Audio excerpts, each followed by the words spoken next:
Hello, welcome to this recap of the books that I've read during the year. I'm gonna add some books that I read last year because I didn't do this video last year. So yeah, I'm just gonna add, I guess, 3 books that I read last year. But anyway, these are all the books that I've read. Some of them I haven't finished yet. I'm like halfway there. Others I actually finished them. If you're looking for a specific topic, these are the timestamps, so you will know what is happening where, like what topics I'm talking about, the kind of books that I'm talking about. And if you're interested in one of these, then please go to the timestamp. I only read 2 books of poetry this year, so it's not much. I bought this book by Pablo de Roca. It's probably my favorite, one of my favorite Chilean poets, and it's pretty nice. I love the verses of Pablo de Roca. Like, all the poems are written like this, in this very strange way. And when you see a poem written like this, it most obviously or probably was done by Pablo de Roca. I don't know if this is translated, it probably isn't, because Pablo de Roca is not one of the most well-known poets for the people who don't live in Chile and don't read in Spanish. Usually when you talk about Chilean poets, everybody thinks about Pablo Neruda, but to me Pablo de Roca is way better, and he was a great enemy of Pablo Neruda as a trivia, so they hated each other, and I actually enjoy Pablo de Roca much more than I enjoy Pablo Neruda. The other book that I got was this one, Acrópolis del Testimonio by María de los Reyes Fuentes. I got this randomly during my visit in Seville. It's a poetry book, but it talks about Greek tragedies and it has a lot of myths in between, and I was like, oh, this is kind of connected to the lyrics that I write for the band, but in a more poeticized way. So I don't know, I liked it. First, this one. This is by Rodrigo Díaz Maldonado, and it's called El Historicismo Idealista, Hegel y Collingwood. And it talks about the relationship between Hegel, of course, and Collingwood, of course, and how they deal with history. What's Collingwood's idea of historicity? What's Hegel's idea of historicity? I would say Rodrigo Díaz Maldonado, more than anything, he's connected to the lessons of Hegel, the lessons that he gave on the history of philosophy, or the philosophy of history, more than Hegel's proper philosophical work in the phenomenology of spirit or the science of logic. The Restlessness of the Negative by Jean-Luc Nancy. Jean-Luc Nancy is a very fun author. I've been reading some Nancy for a while. It's a great book. It's dense. I tend to underline some of my books when I find interesting things, and as you can tell, in every single page there are some interesting things to be annotated. So I think this book really works. If you're looking for a quick introduction to Hegel, this might be good. It's a bit confusing if you have no idea what Hegel is about. It will seem a little bit too abstract, I would say, but Hegel is extremely abstract. But this is abstract enough to keep you interested if that's your thing, but concrete maybe enough to say like, oh, I guess I know what I'm reading. I kind of understand where this is going. There's some passages where you're gonna feel completely lost, but just endure those passages, keep reading, and once you finish like 2 or 3 more passages, you'll be like, oh, that's what he meant. So that's very Hegelian. I haven't finished this one at all. I'm just halfway there. Hegel, a reinterpretation, and it's about Hegel's philosophy more than anything, how he came about his philosophy, his influences, his relationship with Fichte, with Schiller, with Hölderlin, with Goethe, and the whole German gang of that time. This is very enjoyable. It's not complicated to read at all. Like I've sat in just a few days with this one, and I go through kind of fast on this book. If you're interested in Hegel's ideas and how they came about and what are they trying to explain, or why were they trying to explain the things that he's trying to explain, this might be a good introduction to it. And finally, my other book about Hegel is this one. It's The Essential Writing. It's a compilation of texts, and I bought this because all my editions of the texts by Hegel are kind of nice editions, except my Phenomenology of Spirit, which is completely destroyed. Aside from that one, like my Science of Logic is a really nice edition, my Encyclopedia of Philosophical Science is a nice edition, and I have never had an edition that I can just outline and just mark. And this one serves that purpose because I can just outline it. And I have no guilt about outlining this one because it's not an expensive version of the book. So that's what I've been doing. I've been outlining this book and I have no guilt about it and I'm happy. It's a fun book. It's a fun book. No, it's not a fun book. It's a book that I use to have fun. Or when I need to wait, like, oh, we're going to go to a coffee. Oh, I'm going to have like 20 minutes or half an hour to spare. I'm going to read this thing. And I just advance through the passages of Hegel that are really difficult. Like this thing has some passages that are extremely difficult and they're extremely dense.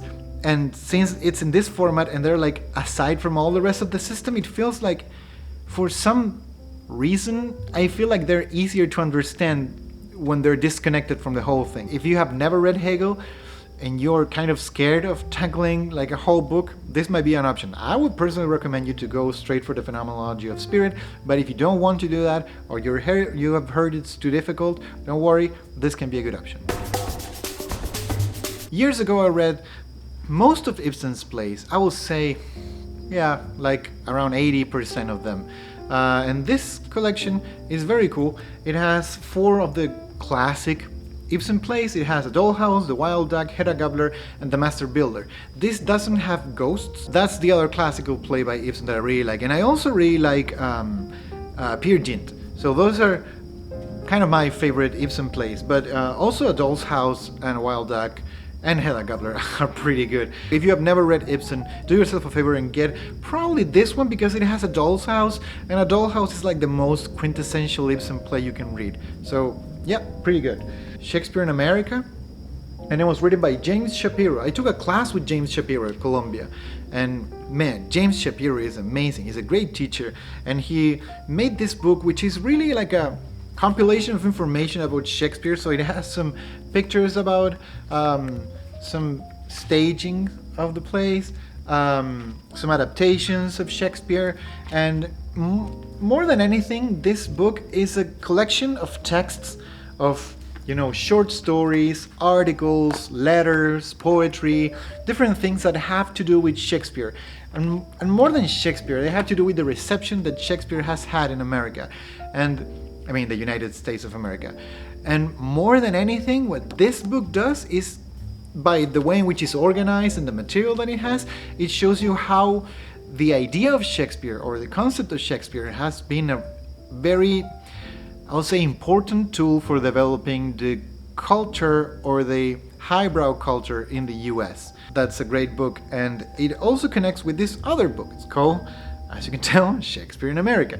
It's not the same as the other one, because the other one is a collection of texts that have to do with the reception or the usage that the US culture has given to Shakespeare, or how it has been appropriated or used as a tool for culture or domination or whatever you want to call it, in different fields.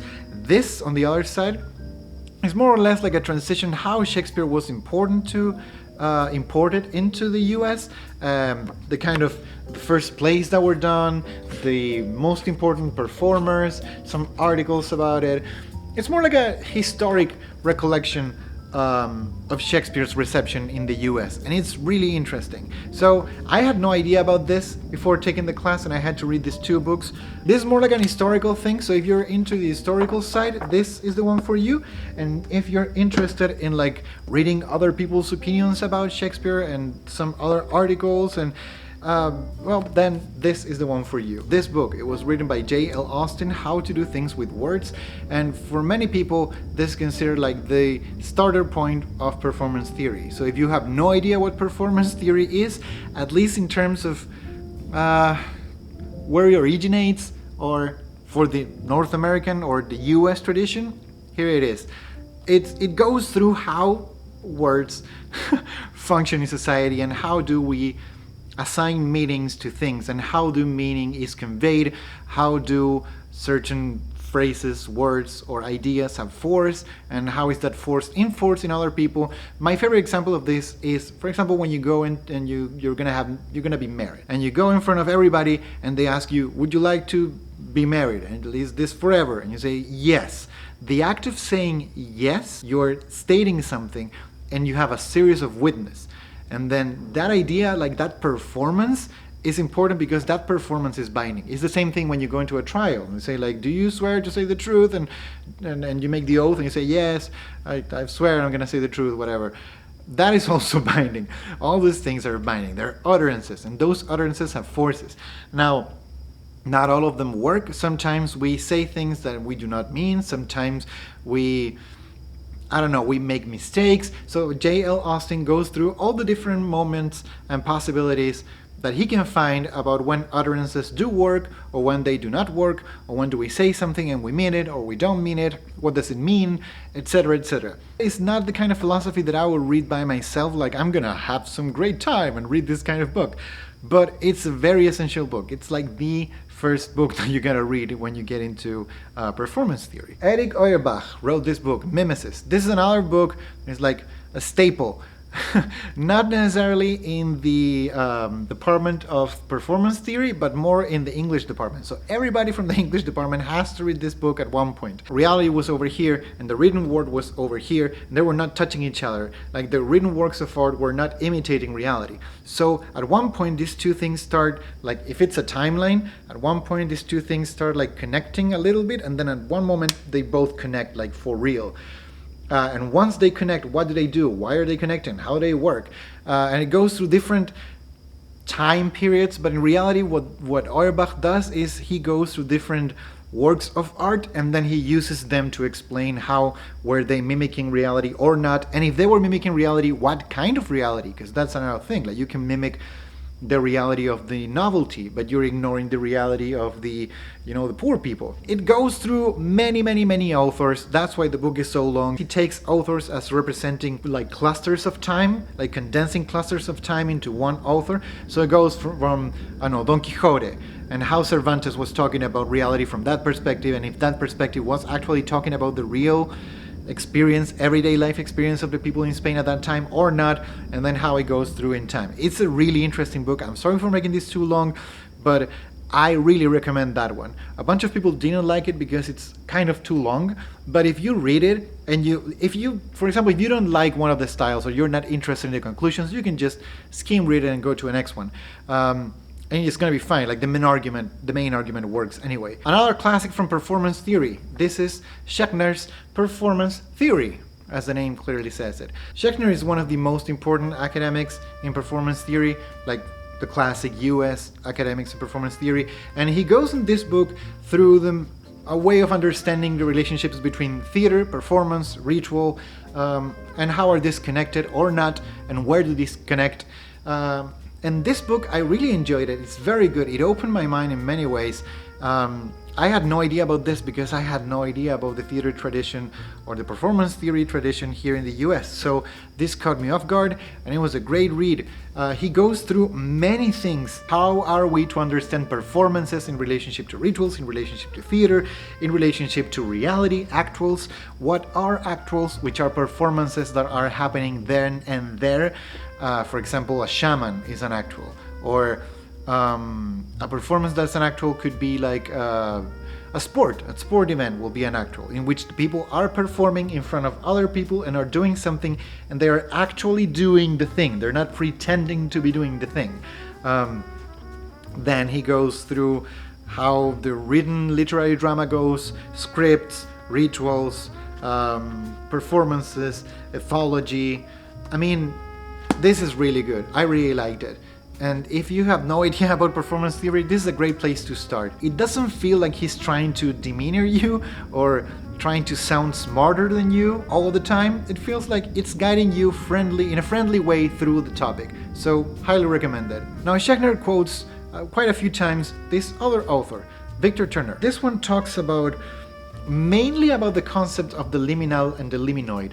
The liminal would be the moment in which something is unstable and is not in one element or another. So like a transitional phase, if you will. But it's not only transitional.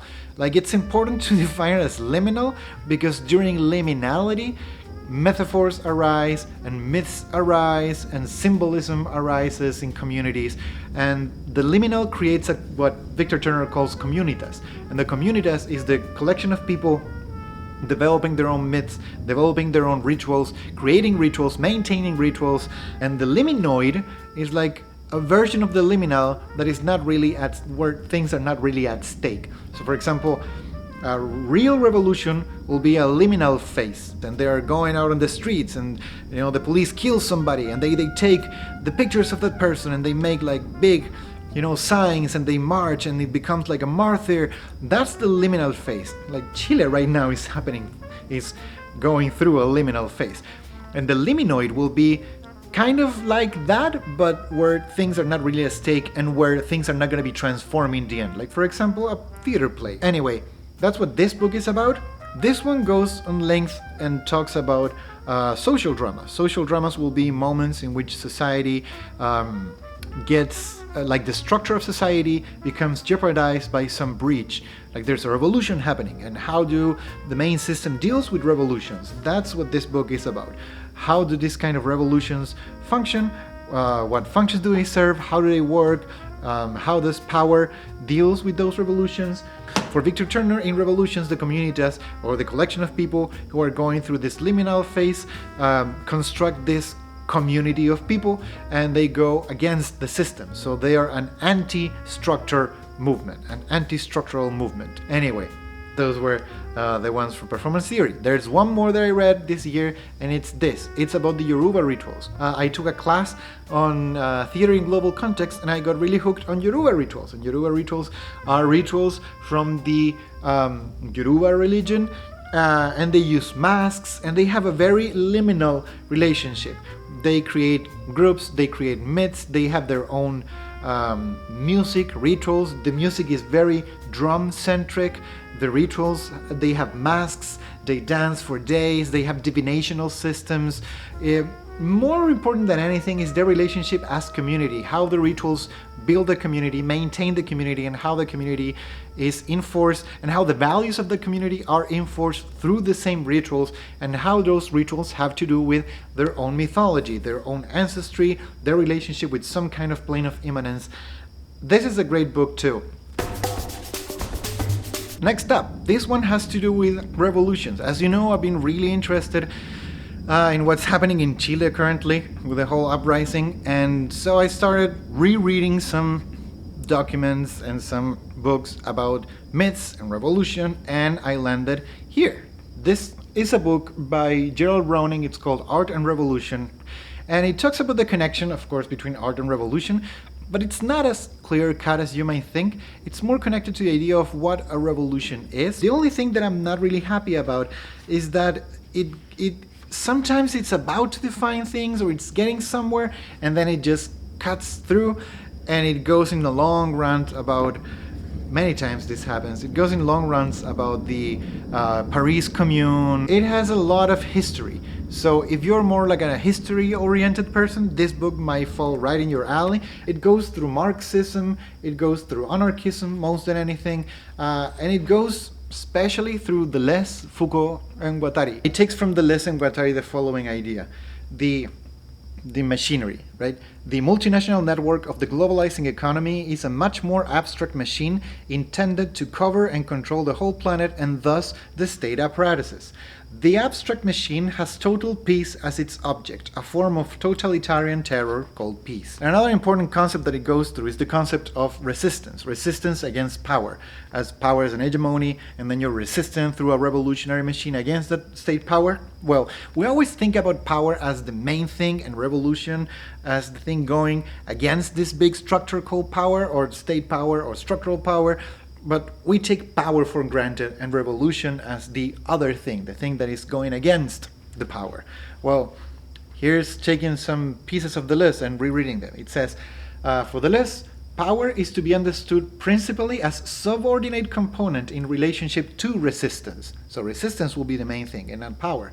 Resistance becomes an offensive figure rather than a reactive one, a figure that is founded in nothing but itself. In all cases, the effectiveness of imperial government is regulatory and not constituent. So I think this gives a few interesting keys on that note. Like, this kind of nuggets of information I thought were really interesting. And they go and create a kind of broad idea of power, revolution, machineries. If you're familiar with Deleuze, Guattari, the postmodern tradition that it's more like politically oriented and kind of post-Marxist, I will say, or postmodern Marxism, which is kind of okay, I guess. This will fall right in your alley. It's very kind of Michel Foucault or neo-Michel Foucault. I liked it. It was fun. It was great. I had a fun time. It's not my type of philosophy, or the type of philosophy that I would say like this is my favorite, but it's definitely a good one. So if you can, go and check this out. The idea of going back into myths sparked my attention, and I got 2 books about it. One of them is this one by Leszek Kolakowski.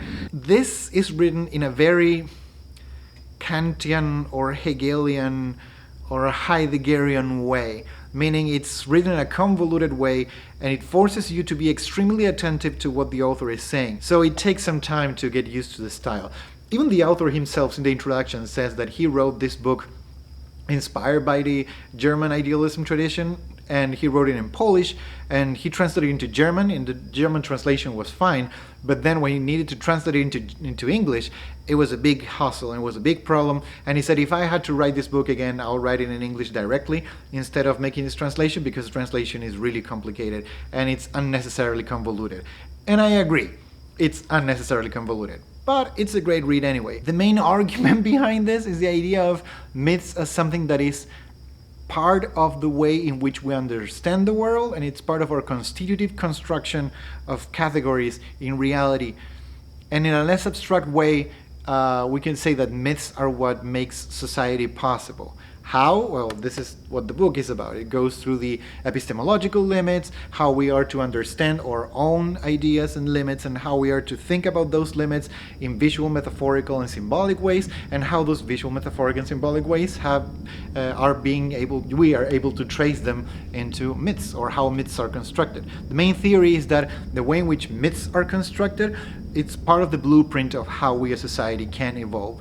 So the main idea will be, if we can crack that code, or if we are to understand those categories of understanding, then we are able to understand how we function as society. It's a highly political book, as you can understand, but it's not like, vote for this guy, or, it's not like an obvious kind of political book, but it's clearly a political book. I mean, Kolakowski was an expert on Marxism. I have some other books about his critiques on positivism and his take on current takes on Marxism, but this book in particular, it's not as Marxist heavy, but it's a critique of, mythology and society and political construction anyway.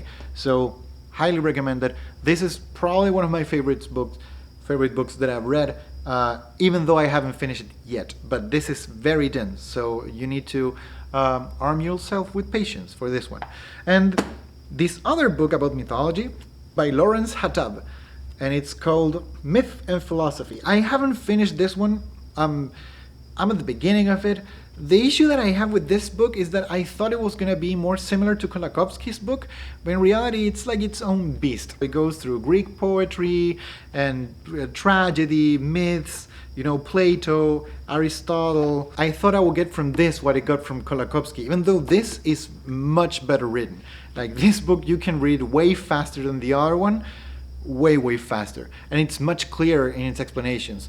But the content of the other one, it resonates more with me. So this is a better read, style-wise, but the content is not as similar to what I like reading than the other one. Okay, so I read this one by Raymond Williams. It's about Marxism and Literature. I'm gonna be honest with you, I don't remember much of it. I'm not gonna lie. I do remember that I felt like it was an old kind of Marxism. My issue is that he takes the idea of determinism, hegemony, or structure and superstructure in a very structuralist way, and I think nowadays, if you're getting into Marxism, this kind of interpretations of Marxism are a little bit too dry, or a little bit too, static. Like, this is the structure, this is how it works, this is what produces ideology. And I think that nowadays some of those categories have been collapsing and developing further. A little bit too postmodern on my end, I'm sorry, but that's how I feel. That book, specifically that book, quotes a lot this one, the German ideology. I read this book, I read excerpts from this book a long time ago, but I decided to tackle it and read it cover to cover. He goes through Feuerbach's thesis, and he talks about, the idea of changing the relationship with Hegel and inverting Hegel. But in reality, Marx in here and Feuerbach, they're not inverting Hegel at all. They're just repeating Hegel without actually knowing, because they were not Hegel scholars. They were just people who happened to read excerpts of the Phenomenology of Spirit, or actually excerpts from the Science of Logic more than anything, because Marx had a copy of the Science of Logic that was Bakunin's copy. Just so you know, a little piece of history trivia over there. If we take Hegel out of the equation and we try to understand the arguments he's posing, I agree with the arguments. I just don't agree that they are targeted against Hegel or Kant. But whatever. You're free to write whatever you want. That was Marx. And two books that one of them I already finished, and I just cannot recommend you enough. Please read this one. This is called A Foray into the Worlds of Animals and Humans by Jacob von Oexel. And man, this is a beautiful book. This is such a beautiful book. Like it will change the way in which you think about animals if you go into this one with an open mind and just about to enjoy the ride. I have tried to ask people to read it, and every time I recommend it, I say hey man, just read this book. They're like, it's a little bit too dense for me. It's not my thing. But if you can please endure it, please read it. Just go through the first chapters and you'll know what I mean. The first element is about ticks. How do ticks work? Are there animals? Are there machines? What's the difference between an animal and a machine? Because ticks are just there to feel the scent of another animal and just fall on top of it and just get into their skin, and that's it. They have no other purpose than doing that, laying eggs and then dying. So the question is, an animal like this, is it an animal? Is it a biological machine? What's the purpose of this animal? It goes from there, that's the most simple animal, and then it goes from complexity to complexity, and then it gets into, chimpanzees and whatnot. But it's so good. I really, really, really recommend this one. One of my favorites that I've read so far. And last but not least, this one that I have not finished yet, but I really want to finish as soon as possible. It's called Contemporary French Philosophy by Caroline Williams. Yes. And I'm not done yet. I'm here, so I'm halfway there. And so far, so good. I really like it. The problem I have is that it has the same problem that many other authors have. Caroline talks about Hegel, and she's not really talking about Hegel. She's talking about what she thinks Hegel is about. The main idea here is the idea of the subject as something that is being constructed. It's not something that is finished, like the subject is something done and that's over. No, this, for Caroline Williams, is not the main theme. The main theme is how do we construct the subject? And for that, we're constructed subject and subjectivity from different positions. It's not really hard to read. It's written in a very friendly style, and that's something that is not common, I would say. And yeah, that's it. Those are all the books that I've read. Well, not really. I've read some other books, but I don't have them in physical form. I've read them in PDF form. I read one called The Antipodes of the Mind by Benny Shannon, which is a phenomenological approach to the ayahuasca experience. That was a great book. I read The Form of Practical Knowledge by Stephen Engstrom. I read one by Sebastian Rodel, which was called Self-Consciousness. I really like that one. I read another one by Christine Korsgaard called Self-Constitution. Oh, I read this small essay by Kant, which is called On the Common Saying That May Be Correct in Theory, but It's No Use in Practice. There you go. One by Adam Smith, actually, which was called The Theory of Moral Sentiments. That was also very good. I'm so tired. This video has been long enough. Thank you so much for watching. This is my very big summary of the books that I've read all throughout the year. As you can tell, I've read a lot. I've been reading so much. I am exhausted. Now I'm gonna go to Japan. I'm gonna be in Japan for 2 weeks, and I'm gonna be taking pictures, eating ramen, vegan ramen, and then just having fun. That's gonna be my goal, to disconnect a little bit from the whole thing. I'm gonna edit this video and upload it as soon as I can. But aside from this, truth be told, I just want to rest. So thank you so much for watching. Thank you so much for being here. Thank you so much to my patrons, because they basically keep this channel going. There are moments in the semester in which I am so extremely tired and I'm like, I'm just gonna close the channel and call it a day. And I don't do it because of my patrons. Like, I say I can't be such an idiot against them. They're supporting the channel, I can't let them down. So I keep going because of that. So thank you so much to my patrons. They really, really help me keeping this going. So I guess that's all I have to say. This has been an intense video. I'm gonna go and get some rest. And yeah, thank you so much. Take care, and I'll see you pretty soon. Bye bye, guys.